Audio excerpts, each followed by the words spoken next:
আল্লাহ মালাকুল মাউত কে বলবেন, মালাকুল মাউত কি অবস্থা? বলবে সব শেষ। মাইয়াপ্পা, কে বাকি?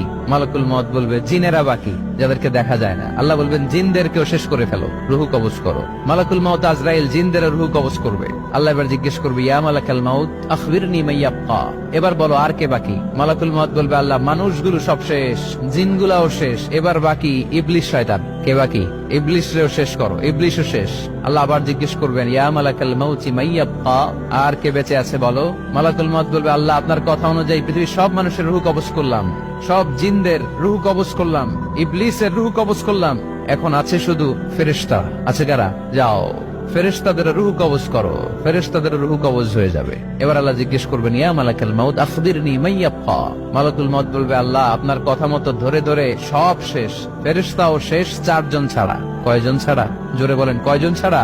ইসরাফিল, জিব্রাইল, মিকাইল, আজরাইল। আল্লাহ এই 4 জন আমরা বাকি। আল্লাহ বলবে, যাও ইযহাব ইনতালিক ইলা জিবরিল ওয়াকবাদ রূহা, জিব্রাইলের রুহু কবজ করো। ইযহাব ইলা ইসরাফিল ওয়াকবাদ রূহা, ইসরাফিলের রুহু কবজ করো। ইযহাব ইলা মিকাইল ওয়াকবাদ রূহা, রুহু কবজ করো। ওই 3 ফেরেশতাও শেষ। এবার আল্লাহ তাআলা জিজ্ঞেস করবেন, ইয়া মালাকাল মাউত আখবিরনি মাইয়াব্বা, হে মালাকুল মাউত আর কে বাকি আছে বলো? মালাকুল মাউত বলবে, আল্লাহ আপনার কথা মতো মানুষগুলো শেষ, জিনগুলো শেষ, ইবলিস শেষ, আমার বাকি 3 ভাই ইসরাফিল, মিকাইল, জিব্রাইলও শেষ, শুধু আমি, শুধু আমি। আল্লাহ বলবেন, কেউ নাই? মালাকুল মাউত বলবে, না আল্লাহ কেউ নাই। এবার আল্লাহ তাআলা বলবেন, মালাকুল মাউত তুমি তো সবাই রে মারছো, এবার তুমি মরো, এবার তুমি মরো, তুমি মরো। শোনার সাথে সাথে মালাকুল মাউতের কাঁপুনি ছুটে যাবে, খিচুনি এসে যাবে ভয়ে। আল্লাহ বলবেন, কাঁপুনি দিয়ে তো লাভ নাই, কারণ কুল্লু নাফসিন যায়িকাতুল। রব্বুল আলামিন বলবেন, মালাকুল মাউত কেঁদো না, এটাই দুনিয়ার বিধান, আমি আল্লাহর দেয়া বিধান, এটাই জন্মালেই মরতে হয়। যাও, জান্নাত জাহান্নামের মাঝখানে একটা জায়গা আছে, জায়গাটার নাম হলো আরাফ। এই আরাফের মধ্যখানে যে দাঁড়াও, ওখানে যে মালাকুল মাউত কাঁপতে থাকবে। মালাকুল মাউত বলবে, আল্লাহ সৃষ্টির শুরুতে যদি জানতাম, সৃষ্টির শুরুতে যদি জানতাম সবাইকে মৃত্যুদান করার পরে, রুহু কবজ করার পরে আমাকেও মরতে হবে, তাহলে এই কঠিন দায়িত্বের ব্যাপারে আপনার কাছে ক্ষমা চাইতাম। আজকে আমারও যে ভাগ্য বরণ করে নিতে হবে সৃষ্টির শুরুতে, আমি এটা কল্পনাই করতে পারি নাই। আল্লাহ বলবেন, নো টক, মুত ইয়া মালাকাল মাউত, মর, মরে যা, মুত, মরে যাও। বলার সাথে সাথে মালাকুল মাউত এক বিকট চিৎকার হাঁকিয়ে মরে যাবে। মালাকুল মাউতের চিৎকারটা সেদিন এত ভয়ঙ্কর হবে, বিষ্ণু ইসা ইসলাম বলেন, ওই চিৎকারের আওয়াজ যদি পৃথিবীর মানুষেরা কান দিয়ে শুনতে পেত, তাহলে কিয়ামত সংগঠিত হওয়ার জন্য আলাদা করে ইসরাফিলের সিঙ্গার প্রয়োজন হতো না। ওই চিৎকারের আওয়াজে প্রতিটা মানুষ কানের পর্দা ফেটে ওই জায়গায় লাশ হয়ে পড়ে যেত। এবার ডানে বায়ে সামনে পেছনে উপরে নিচে কেউ নাই, একজন ছাড়া। জোরে বলতে হবে, তিনি কে? আল্লাহ তখন পৃথিবীকে একটা ডাক দিবেন, বলবেন, ইয়া দুনিয়া আইনা আনহারুকি, এই পৃথিবী তোর নদীগুলো কোথায়? ইয়া দুনিয়া আইনা আশজারুকি, এই পৃথিবী তোর গাছগুলো কোথায়? বটতলা। ইয়া দুনিয়া আইনাল জিবাল, তোর বড় বড় মাউন্ট এভারেস্ট পাহাড়, আলাস্কা পর্বতমালা, আলপস পর্বতমালা, এগুলো কোথায়? তুর পাহাড় আজকে কোথায়? ইয়া দুনিয়া আইনাল মুলুক, রাজা বাদশারা কোথায়, যারা ক্ষমতার দাপটে পা জমিনে ফেলতে চাইতো না? আইনাল জাবাবেরা, অত্যাচারী শরীর শাসকগুলো আজকে কোথায়?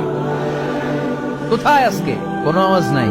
আল্লাহ তখন হুঙ্কার দিয়ে বলবেন, লিমানিল মুলকুল ইয়াউম, who belongs the kingdom today. আল্লাহ চিৎকার দিয়ে বলবেন, আজকে ক্ষমতা কার? আওয়াজ করে বলেন, সেদিন ক্ষমতা কার? আল্লাহ সেদিন প্রশ্ন করে নিজেই নিজের প্রশ্নের উত্তর দিবেন, লিমানিল মুলকুল ইয়াউমা লিল্লাহিল ওয়াহিদিল কাহ্হার। সেদিন ক্ষমতা দুনিয়ার কোন রাজার নাই, কোন বাদশার নাই, কোন স্বৈর শাসকের নাই, কোন সুলতানের নাই, কারো নাই। সেদিন ক্ষমতা চলবে একজনের, তিনি কে? তার নাম হচ্ছে রহমান। তার নাম কি? আরো জোরে বলেন, কি নাম? এজন্য রহমান কারে বলে আজকে চিনতে পারছেন? তার দয়ার শেষ আছে? তার ক্ষমতার কোন কুল কিনারা আছে? তার ধন ভান্ডারে কোনো কমতি আছে? এজন্য লা বিশাইইন মিন নিআমিকা রাব্বানা নুকাযযিবু ফালাকাল হামদ, we don't deny any of your mercy and blessings, all praises to you। আল্লাহ তোমার কোন নিয়ামতকে আমরা অস্বীকার করি না। আল্লাহ প্রথমে ধমক দিয়ে বলছেন, এই মানব জাতি আর জিন জাতি, আমার কোন নিয়ামতকে অস্বীকার করবি? আমরা বলি কোনটাই অস্বীকার করি না। সকল প্রশংসার মালিক একজন, তিনি কে? ইমাম বাইহাকি বলেন, আল্লাহর হাবিব সাল্লাল্লাহু আলাইহি ওয়াসাল্লাম ইরশাদ করেছেন, ইন্না লিকুল্লি শাইইন আরুস ওয়া আরুসুল কুরআনি সূরাতু আর-রাহমান। আলেম ওলামারা বলেন তো আরুস মানে কি? মাশাআল্লাহ, নববধূ। আরুস মানি নতুন বউ, আরুস মানি নতুন বউ, নববধূ। আল্লাহর হাবিব বললেন, লিকুল্লি শাইইন আরুস, সবার একটা করে নববধূ হয়। আর কোরআনের নববধূর নাম সূরা আর-রাহমান। ইন্না লিকুল্লি শাইইন আরুস ওয়া আরুসুল কুরআনি সূরাতু আর রহমান। দুনিয়ার প্রত্যেকের জন্য আল্লাহ একজন করে নববধূ দান করেছেন।